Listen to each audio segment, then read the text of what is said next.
Hello everybody, welcome back. This is JudiciousFire. I'm on the iOS server. Going to be doing my Guild Wars attacks today.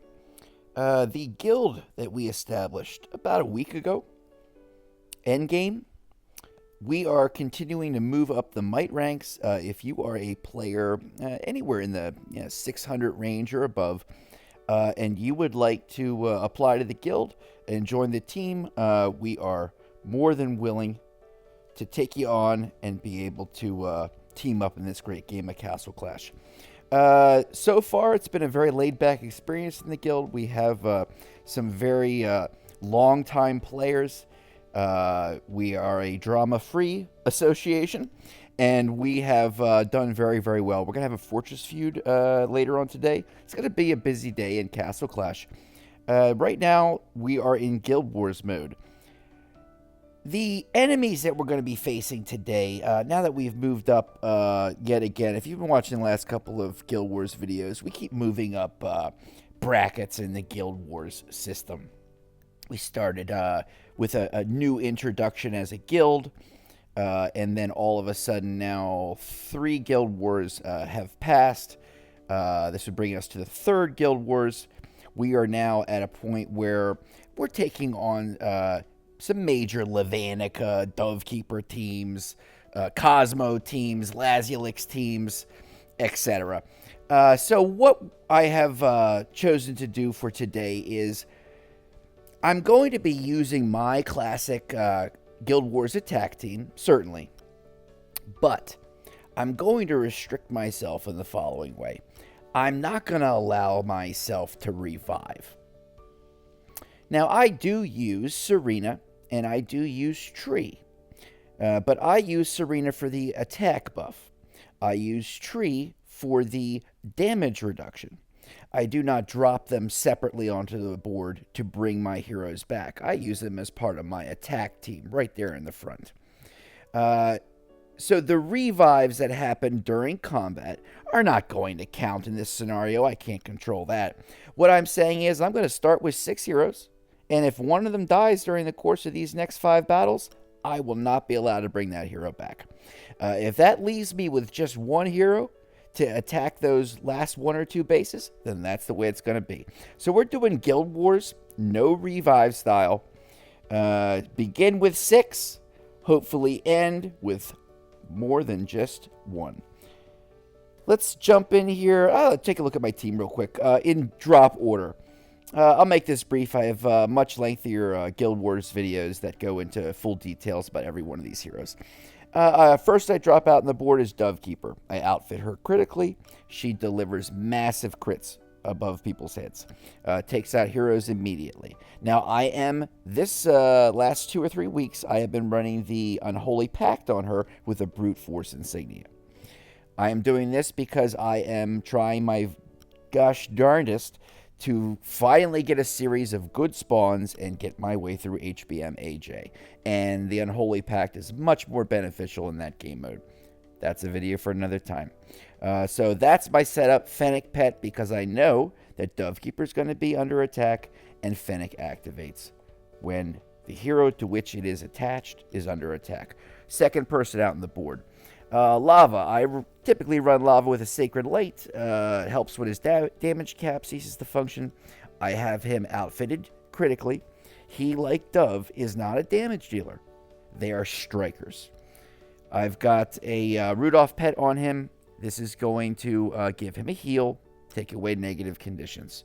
I drop Lava second, and I'm pretty assured that Fennec will operate. That Rudolph will operate based on the fact that Lava is going to be taking a lot of damage. It's another pet that only operates when the hero is attacked. Third out on the board is going to be Anubis. I use Anubis primarily as a helper, not as a primary attacker of any kind. Anubis is going to clear the troops that surround the board, and also Anubis is going to provide a attack reduction for the enemy. They won't be as strong. Sacred Light to keep him alive. Also the Persilot pet in order to reduce the energy regeneration rate of the enemy. It's not a scatter, but it's going to make them it's going to make it a lot more difficult for them to gain energy. Got a survival insignia in order to give him the ability to heal. That is something that good old Anubis lacks. Fourth hero, drop that on the board. Demogorgon. Demogorgon is used as a blinder and somebody who is going to lower the accuracy of the enemy. His blind can hit multiple enemies and make them be unable to hit you. Sacred Light to keep them alive, survival for the heal. Piblob, who reduces the accuracy of the enemy. Works very, very well with Demogorgon's natural skill ability. Next I drop out on the board is going to be Sabrina. Sabrina is going to provide a massive attack boost, doubling the attack ability of one hero every 3 seconds. At the same time, provide a heal, but I'm much more interested in the attack buff. If that lands on Dovekeeper, if that lands on Levanica, my strikers, then it's lights out for the enemy. I have Sacred Light and Survival for a defensive setup to keep her alive, Mini Angie for the heal and the damage reduction. And I've got Triantar. I'm using Triantar simply because he provides a approximately 60% damage reduction against attacks in the field. So we are allowed to, with his help, park ourselves right up alongside a Dovekeeper. We can park ourselves right up alongside a Rosaline. We can sit right next to a Lazulix. And we can use these heroes that have such tremendous survivability. We can use them as a wall. A brick wall to bash our fists and to gain energy. Each time we do that, my strikers will rain down crit hits on the heads of the enemies. Take out the enemies very, very quickly. I have Bublo for the heals and a survival and a Sacred Light setup to keep Tree alive. Not looking for them to revive. And restricting myself to not reviving any hero that is sitting on the base during the course of this Guild Wars. Overall attack plan, I only want to do hero damage. I do not do base damage in a Guild Wars scenario. Everybody plays this game the way he or she sees fit. There's no right or wrong way. For me, I am much more comfortable defeating the heroes with 10%, 15% base damage. And then, now that I know that there is no opposition remaining, I can let my heroes go into the base and get that above 50% damage. It's a very safe way to do Guild Wars, okay? So, of our 4 guilds, I looked already, and all 5 of the highest might players are in Israel.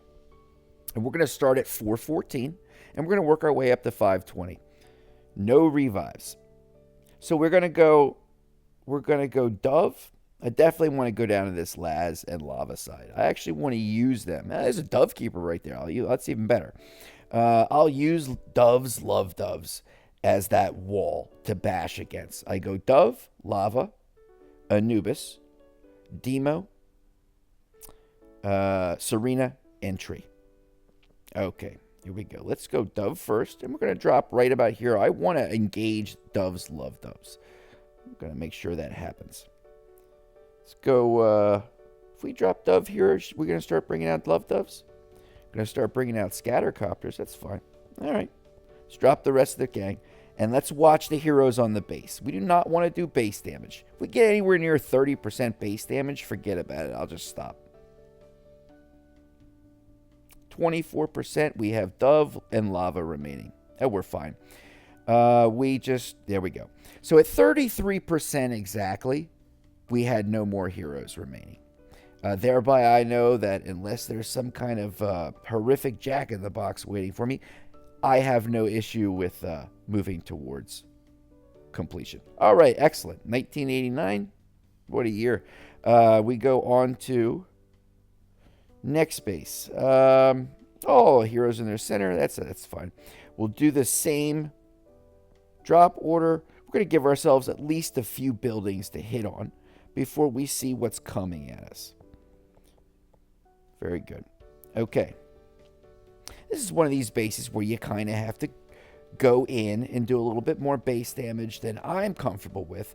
But as long as we stay below that, 30-35% range, we're fine. And you see we only have one more hero remaining to defeat. All right, we're good. Okay.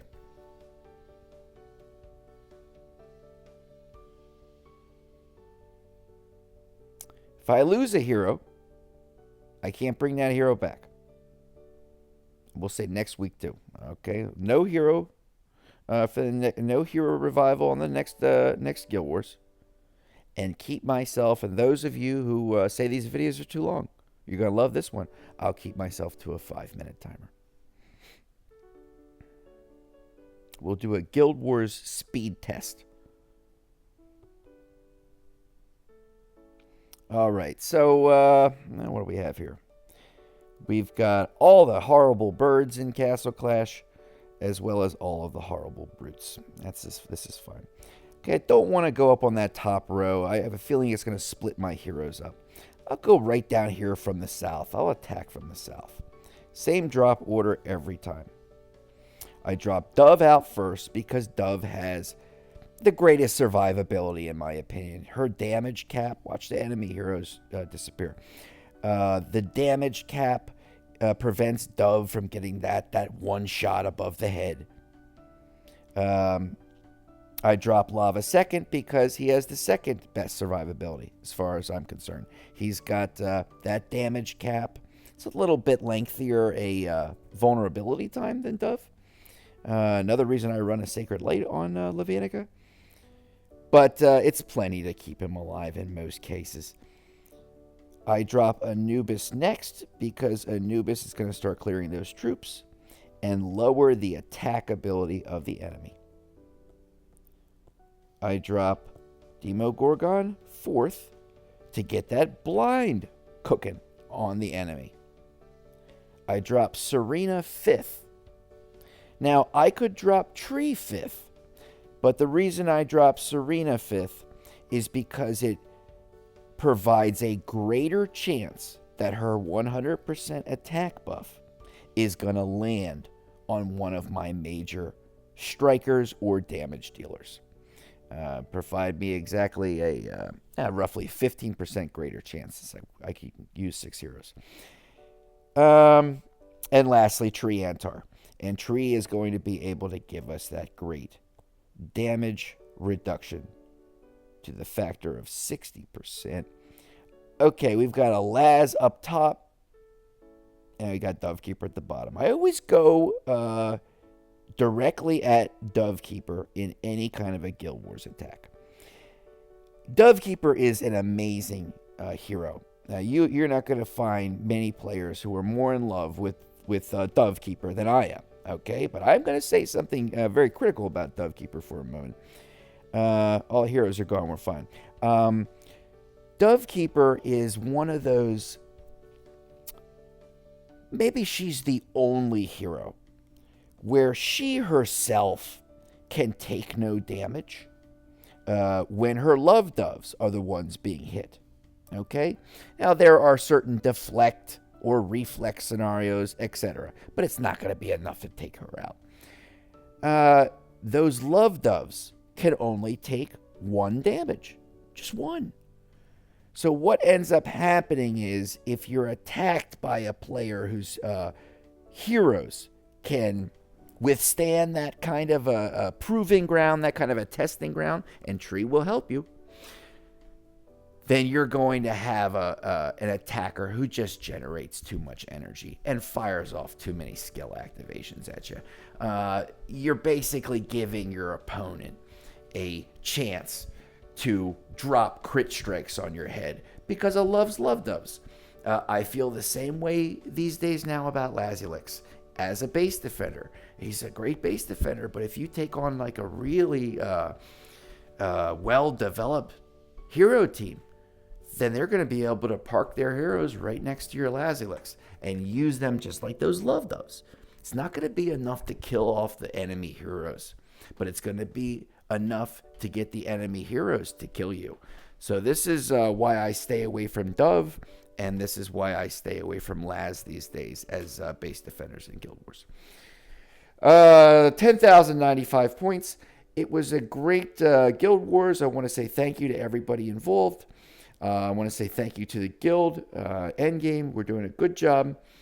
We are still, and I'll sign off with this gripe, we are still awaiting the update on the iOS. There's no new hero. There's no new talent. There's no new pet. There's no new revamps in the Lost Realm. There's nothing going on here on the iOS server. It is now Sunday morning, and I say to myself, when's the update going to come? Well, in the middle of the week when I don't want it. Okay, the weekend's almost over. So my heart was broken when I signed in after server reset to realize that it was still the same app version of Castle Clash. So we are waiting with bated breath. IGG, help us out. All right, everybody, thank you so much. I appreciate it, and I'll check you on the next video. All right, bye-bye.